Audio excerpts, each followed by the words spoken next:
انہوں نے پتا سی کہ جدے تو بعد انجینئر صاحب نے بھی آنا ہے. تو یہ وہ تعلیمات ہیں جو ان کے بزرگوں کی کتابوں میں لکھی ہیں اور یہ ڈیفینڈ کر رہے ہیں.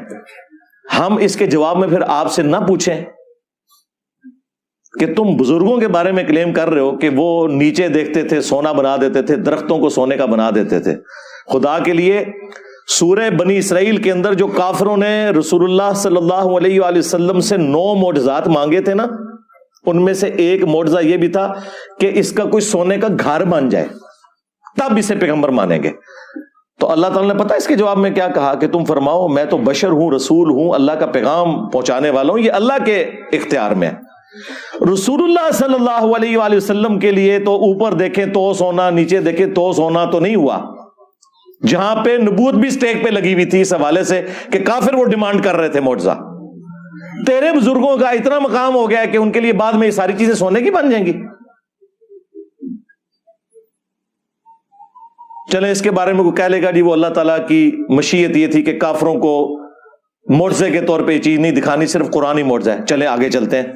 سورہ التوبہ میں اللہ تعالیٰ فرماتا ہے کہ غزوہ تبوک کے موقع پر جب کچھ غریب اصحاب رسول اللہ کے پاس آئے اور انہوں نے کہا یا رسول اللہ صلی اللہ علیہ وآلہ وسلم آپ ہمارے لیے کوئی ساز و سامان کا بندوبست کر دیں, کوئی سواری کا, 700 کلومیٹر دور جانا ہے رومن امپائر کے بارڈر کے اوپر تبوک کے لیے, تو ہم بھی آپ کے ساتھ چلیں گے. تو نبی علیہ السلام نے فرمایا کہ میں اپنے پاس کوئی ایسی چیز نہیں پاتا کہ میں تمہاری اس حوالے سے کوئی مدد کر سکوں, نہ سواری کے طور پہ نہ ساز و سامان کے طور پر. اے نبی تم دیکھتے ہو کہ یہ تم سے اس حال میں واپس پلٹتے ہیں کہ ان کی آنکھیں آنسوؤں سے تر ہوتی ہیں اس غم کے سبب کہ وہ اپنے نبی کے ساتھ قتال میں شامل نہیں ہو سکیں گے. اب نبی علیہ السلام تو کہہ رہے ہیں کہ میں تو کوئی ایسی چیز نہیں پاتا کہ میں تمہاری مدد کر سکوں. تو اس موقع پر اوپر دیکھا تو سونا, نیچے دیکھا تو سونا کیوں نہیں ہو گیا؟ وہ تو جامع ترمذی میں آتا ہے کہ سیدنا عثمان ابن عفان رضی اللہ تعالیٰ عنہ علیہ السلام نے اللہ تعالیٰ کی راہ میں صدقہ اور خیرات کیا, سونے کی اشرفیاں اور اونٹ, اور وہ انہوں نے کمائے ہوئے تھے. وہ اوپر دیکھیں تو سونا, نیچے دیکھیں تو سونا نہیں تھے. تو تمہارے بزرگوں کے لیے ہم کیسے مان لیں؟ صحیح بخاری میں آتا ہے کہ سیدنا ابو بکر جب خلیفہ راشد بنائے گئے تو انہوں نے صحابہ کرام سے کہا کہ تم اچھی طرح جانتے ہو میرا کاروبار بڑا اچھا چل رہا تھا, لیکن اب تم نے حکومت کی ذمہ داری میرے اوپر ڈال دی ہے, تو میرے بال بچوں کا کیا بنے گا؟ میرے لیے کوئی وظیفہ مقرر کرو. تو صحابہ کرام نے پھر مشورہ کر کے ایک جو عام مہاجر کا وظیفہ تھا وہ خلیفہ راشد کے لیے مقرر کیا. اور بخاری کے الفاظ بتا کیا ہے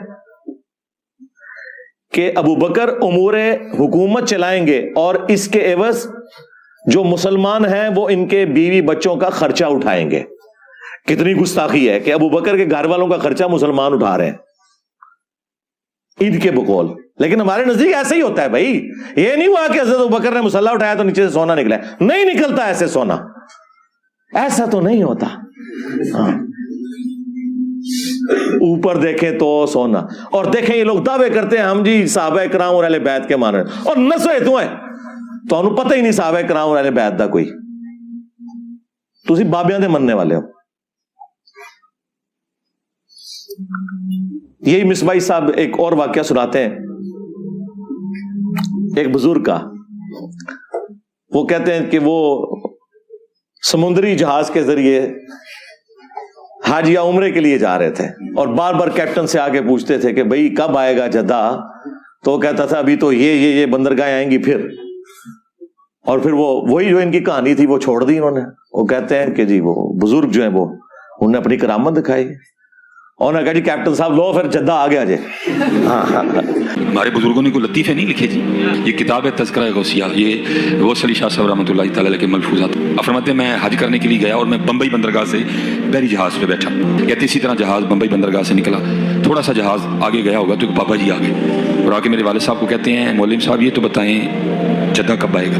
تو کہتے ہیں میرے والد صاحب مسکرا کے کہنے لگے بزرگوں وہ یہ تو جہاز بمبئی بندرگاہ تو چلے ہیں 11 دن لگنے نے پھر جدہ آئے گا. کہتے ہیں بابا جی چلے گئے, اثر پھر آئے وہی سوال, میرے والد صاحب کا بھی وہی جواب, پھر چلے گئے مغرب پڑھ کے پھر آئے پھر وہی سوال. کس دفعہ میرے والد صاحب بھی غصے میں آ گئے, کہنے لگے بابا جی گل ہوں آ کری ہے بار بار نہ ہو میرے گھر, میں تو 11 دن تو پہلے لیا نہیں سکتا, جو تسی لیا سکتے ہو تو لے آؤ. کہتے ہیں وہ بابا جی میرے والد صاحب کو کہتے ہیں پھر سب سے پہلے کون سی بندرگاہ آئے گی؟ کہتے ہیں میرے والد صاحب نے کہا مکھا.